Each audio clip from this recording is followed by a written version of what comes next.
it's Domin. You hear about the pigeon that got detained in Canada for carrying a backpack of meth. It's about time they got that felon off the streets, Jesus Christ. That pigeon's been at it for too long. There's Risa Brulix.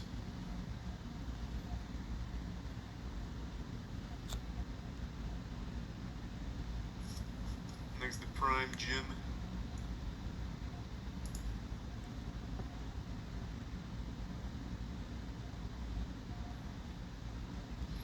Yeah, I watched Vinland Saga.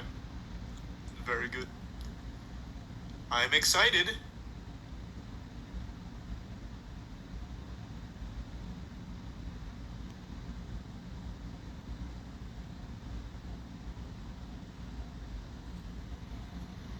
Oh no, it wasn't at you. I was just saying I saw quite a few people saying that same thing as you. I wasn't saying that you were the one getting upset about it or anything.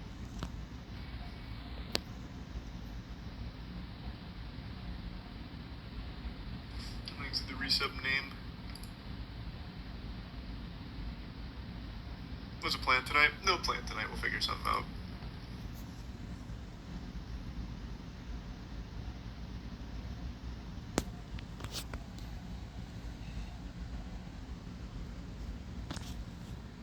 Prime.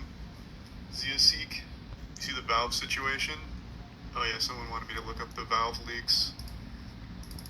I'm just gonna look it up on YouTube to get like a general breakdown to see what the leaks. I feel like once a year, at very least, there is some kind of huge security flaw, some kind of massive exploit that ruins the whole market in the game. Just something security protocols.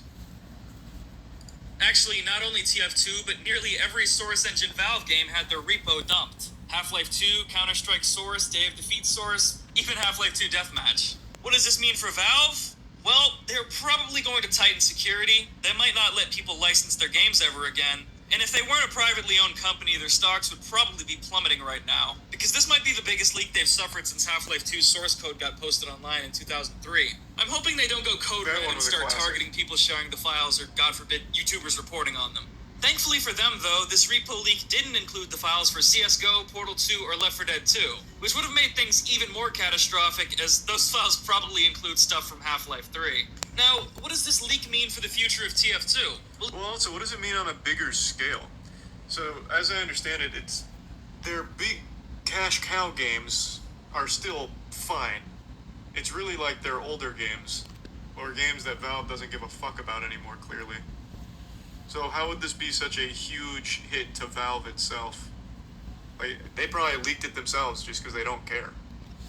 Like, when was the last time Valve even talked about TF2 besides, like, the massive Save TF2 movement and they were kind of forced into doing something? Doesn't hurt them at all, it's not that big of a deal.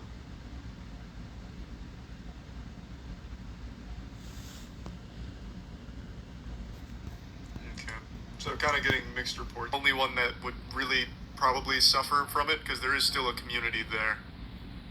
Well, it means the tent ever made. Basically, no stones left unturned. So, unless you're so huffed up on Copium you still think that another major TF2 update or even TF3 is coming, it would appear that this is probably the last significant drop of Valve-made TF content you or I... I'm very upset after these leaks because it confirms that Valve truly, legitimately has given absolutely no care to TF2 in years, haven't even thought about it and have added nothing. I see why that's depressing. Thanks for the resub. Take down Doc and Spice and Dragon in the tier 1 swag. The resub Red Eye. That's not true, they made hats. Have they even made hats in like the last, 3 years? When was the last time they even dropped anything meaningful in the game, even from like a microtransaction perspective?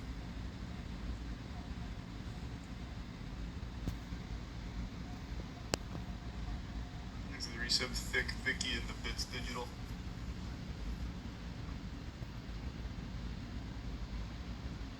They just steal community content. The community is the one making the hats. All textures finished digesting and restoring the contents of this leak? It's over. Now, it's not all bad, because of course these files include a ton of really cool shit, and it'd be foolish not to expect them to spur in a new wave of interesting TF2 fan content.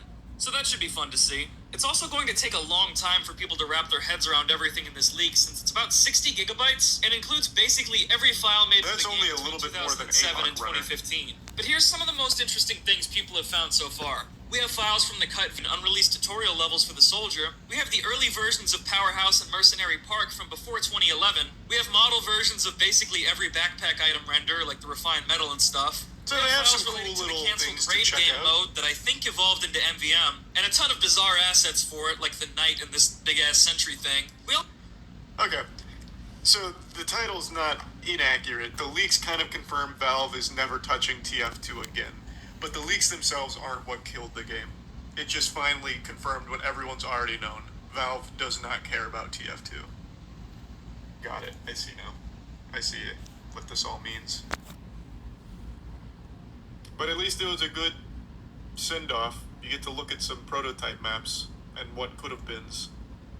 A little bittersweet. Were you thinking of having a Moist Esports team for Ascension Valorant like Toasted? I was watching that. Yeah, I've been keeping up, but for Moist Esports, probably not. When we get into a game, we usually go for like the just big stage right away, swing for the fences as opposed to building it up over time. But I really have been enjoying watching Toast today. I was watching a little bit before stream because he was doing the launch party for them versus Oxygen. So I hope his team makes it to the big stage. But with the franchising, I feel like, and someone correct me if I'm wrong, but with franchising, even if you do win out through Ascension and everything, you can still just not make it to the actual big stage because of franchising. They can just say, no, right? Or is there a clause in here where it's like, no, if you actually win, you're in with the franchising model? No, exactly that.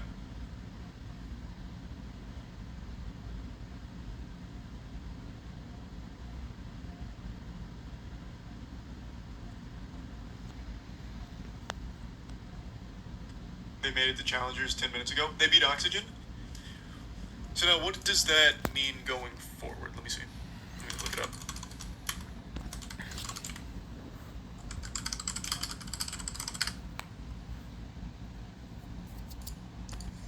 Okay, this is too new for anything real time. Unlucky. Okay. So then someone break it down for me. So they win, they make it to Challengers, but it's franchised. Like the big stage is franchised. So can't Riot just come in and say, we don't really like this guy's Toast. He's a little not brand friendly for us. We also didn't like when he was on Facebook Gaming, so you're not allowed. Can't they do that? Because that's what they did to like 4 other tier 1 esports orgs with the franchising model. Yeah, they can still do that. See, that's a bunch of fucking baloney. God damn it, I'm not clicking the 4th vid. Learn how to shut off your own valve.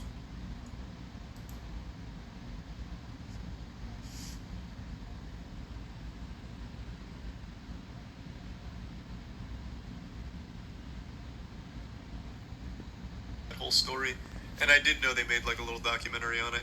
I just haven't watched it.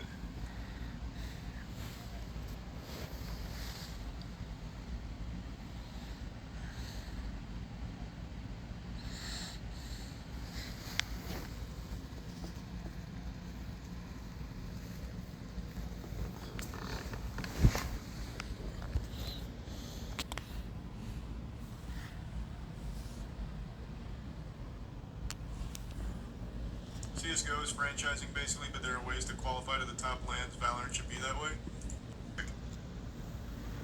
From like a spectator perspective, even as well as just like esports in general, I just think it's super hype. I think it's really well constructed. And you know why it works well?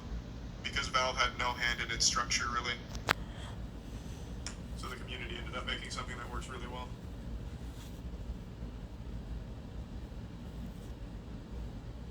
They're basically doing that with Valve? No.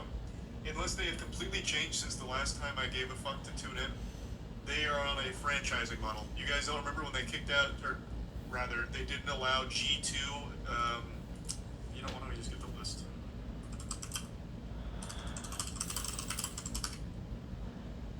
Here. September 2022.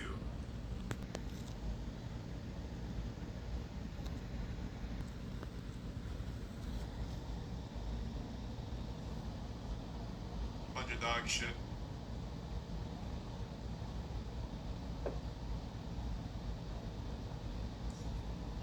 What do they do to Velma? Man, what the fuck do you mean, what do they do to Velma? This is the Scooby-Doo that you know and love. The one without Scooby-Doo.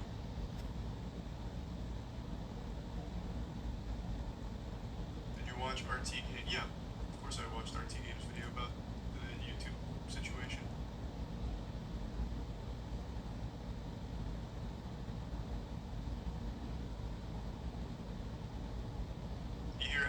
Did you hear Ezra Miller is pleading guilty?